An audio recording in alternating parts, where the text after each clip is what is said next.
Magandang araw mga kakutsero. Ito na naman po ang inyong lingkod na si Jigs na magbibigay sa inyo ng giya ngayong araw ng Biyernes. Ngayon po, meron po tayong 7 magagandang karera. At uulitin ko po, itong aking giya ay purely review and analysis ko lamang at walang halong information. Simulan na po natin. Race number 1, kung saan po magsisimula ang winner take all. 3-year-old and above maiden race, placer. Distance is 1,400 meters. At dito po, full gate po tayo. May 14 na kalahok. Anybody's race po ito, no? Pero para sa akin, napupusuan ko rito yung pwedeng mauna, numero 2, Gentleman Bell, no? Si Gentleman Bell, may 1.28 pong preba yan. At ito naman ang pwedeng makalaban niya, no? Yung confidence game na imported ni Patrick Coy, galing sa segundo yan, no? Nakaraan. Ito, easy go lucky, nakadihado tong segundo nakaraan. Tinalo po sa datingan yan, sila Gentleman Bell, no? Pero parang tingin ko, mukhang sila lang ang labas nun, no? Giselle's Touch, pang-apat po siya nun, no? At ito, si Royal Salute, may panalo din po yan, sakay ni JT Pabilik. Kaya nga po, sabi ko po sa inyo, anybody's race po itong karerang ito, no? Pero para sa akin po, itong karerang ito, napupusuan ko yung pwedeng mauna talaga. Baka makabuo po ng ere, ang ganda ng numero, nasa loob. Makachamba, siya po ang pampermera ko dyan, numero 2, Gentleman Bell. Ang panigundo ko naman po dyan, yung numero 12 na si Confident Game, napapatubayan ni Jan Alvin. At isasama ko po, para naman na pang-protection, yung numero 11 Royal Salute na sakay ni JT Pabilik, no? Kaya dito sa race number 1, tatlo po ang pipiliin ko. Doon ako sa numero 2, Gentleman Bell.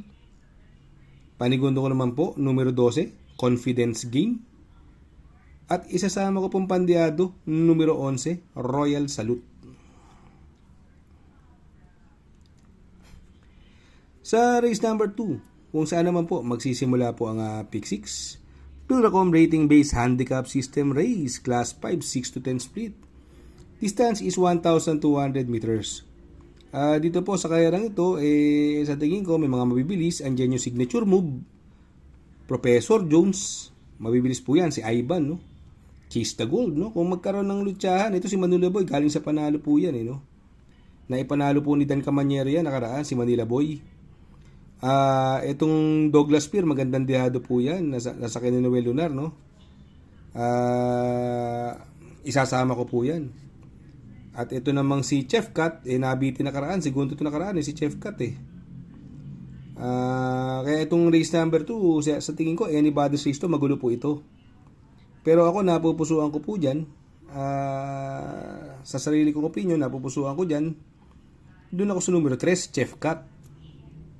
Panigundo ko naman po, numero 7, Manila Boy. At isasama ko pong pandiado, numero 6, Douglas Fear. Sa race number 3, kung saan naman po magsisimula po ang pick 5. 3-year-old group 6. Race non-placer. Distance is 1,400 meters. Meron po tayong 6 na kalahok sa laban na ito. Dito pwede magdala ng unahan yung blue bubble, no? Pero yung beyond compare, umentado po yan. Nasa sakay ni JR Sargent de Ocampo. Ito naman si Babe in Hoblut. Medyo hindi masyadong magaganda mga tinatakbo. Pero yan, sanay po sa mga stakes race yan. Si Babe in Hoblut. Sa tingin ko sa kanilang tatlo, wala na lulusot dyan. Pero ako, napupusuan ko po dyan. Doon ako sa numero 2 na si Beyond Compare. Dihado po ako dyan, no? Alam naman natin si JR Sargent de Ocampo, ang galing magdala na ngayon ng kabayo yan. Ang tingin kong pwede magbigay ng magandang laban, numero 3 si Babe in Hoblut, no? Kaya dito sa race number 3, pili ko po numero 2, Beyond Compare. Panigundo ko naman po, numero 3, Babe in Hoblut. Sa race number 4, kung saan naman po magsisimula po ang pick 4. Pilracom rating based handicap system race, class 4, 22 to 27 split. Distance is 1,200 meters. Meron po tayong 8 kalahok at itong karerang ito ay anybody's race. Kung mapapansin natin, makikita natin, nagbabalik, numero 3, Simply Jesse. Ito, tumatakbo po ito ng hopeful. At magaling pong mauna yan, no? Although andyan si Guerrero Warriors at si Golden Charger, no? Si Golden Charger mabilis din, no? Ito naman, mukhang inayaw lang ng karera, si Sky Story. Si Over-Assuming naman, sa tingin ko, wala pang labas ito no? Si Rice, ito naman na magdadala ng unahan sa akin ni Jordan Guerra. Kaya anybody's choice po ito no? Pero ako napupusuan ko po dyan yung numero 8 na si Sky Story. Para sa akin po, nakakalamang po yan. Ang tingin ko pwedeng mabigyan ng magandang laban sa kanya, no? Yung nagbabalik, no? Yung numero 3, Simply Jesse. Sa tingin ko, pipilitin niyang makakuha ng unahan. At ito, magandang pang protection.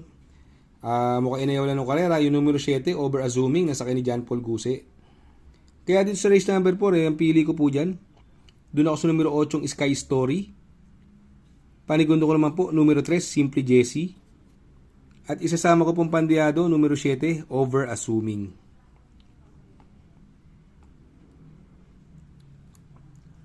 Sa race number 5, Pilracom Rating Based Handicap System Race, Class 5, 6 to 10 split. Distance is another 1,200 meters. Dito po, meron po tayong 8 kalahok. Itong Margo, pwede mag-umento, galing sa panalo. Medyo impresibo panalo niya sa kay ni RC Tabor. Although 57 ang timbang, sa tingin ko baka piliting mauna. At matunghayan natin dito yung nagbabalik na numero 5 Isaiah, no? Sa kay ni JL Lazaro, magaling na kabayo po yan. Si Isaiah, no? Sadyang napakababa lang, kaya lang sadyang napakatagal nagbakasyon. Ito naman umentado, no? Ang lalakas ng nilalabanan, numero 6 French Leather, no? Sa tingin ko, malaki chance niyan na sa kay ni JB Ponce, no? Huling naglaban yan, nasigundo yan kay Margo. Halos nagkatalo yan, isang kabayo lang. Si Golden Pitita naman, galing sa panalo sa kay ni Apoy Asuncion.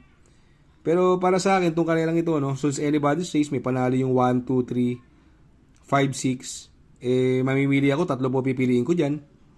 Dun ako sa numero 1 Margo. Panigundo ko naman po, numero 6, French Leather. At isasama ko pong pandiyado, numero 5, Isaiah. Sa race number 6 sa penultimate race, Pilracom Rating Based Handicap System Race, Class 4, 16 to 21 split, distance is 1,200 meters. Itong karera pong ito, race number 6, sa tingin ko, mahirap na karera. Although sa tingin ko, pwedeng mauna dyan yung Doña Chichay, no? Ito, lagi naglalaban ito, Doña Chichay heavyweight, no? Lagi nagkakatalo yan, dikit lang, Pero ito, ang ganda ngayon ng numero ni Doña Chichay, no? Sa tingin ko, siyang pihadong mauuna rito. Ang magbibigay ng pressure sa kanya rito, yung Artseb, no? Pero sa tingin ko, hindi nila kakayanin si Doña Chichay. Ang tingin ko, pwedeng magbigay ng magandang laban kay Doña Chichay, yung, ito, nakapigil na nalo to, numero 7, Darna, no? At itong Arrogante naman, baka mag-umento pa. Kaya dito sa race number 6, mamimili po ako dyan. Ang pili ko po dyan, numero 1, Doña Chichay. Panigundo ko naman po, numero 7, Darna. At isasama ko pong pandiyado, numero 4, Heavyweight. Sa race number 7, sa last and final race, Pilracom Rating Based Handicap System Race, Class 5, 5 Split Laser. Distance is 1,200 meters. Meron po tayo ditong 8 kalahok.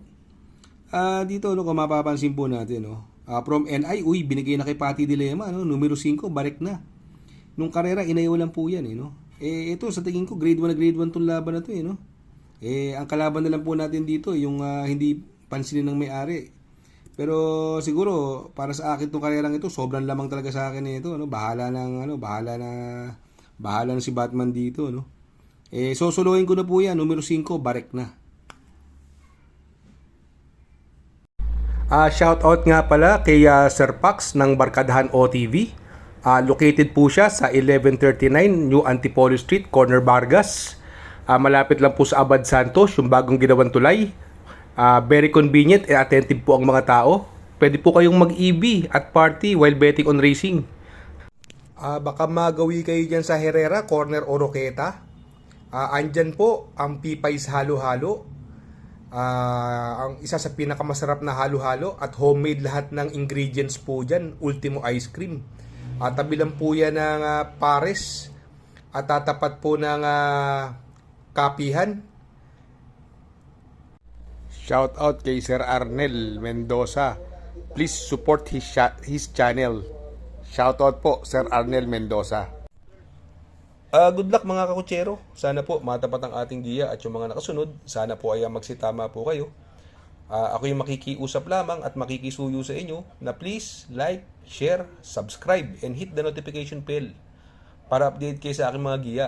Good luck po and happy racing!